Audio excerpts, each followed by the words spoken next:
Before you invest, you need to truly understand your market. Let's look at a systematic way to analyze your target area. Step 1. Define your goals. Are you seeking monthly cash flow, long-term appreciation, or a balanced strategy? Next, gather macro data.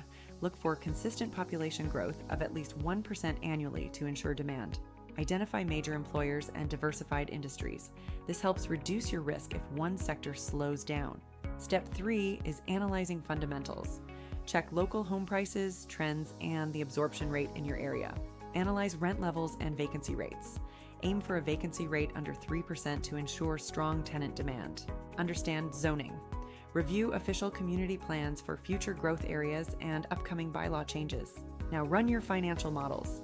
Plug your numbers into a property analyzer to calculate your cap rate and ROI. Connect with local professionals. Investor-focused realtors and property managers are your eyes and ears on the ground.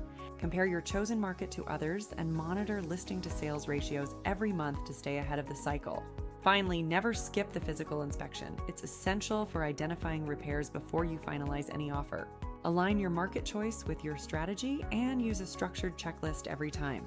Keep it up, you're doing great.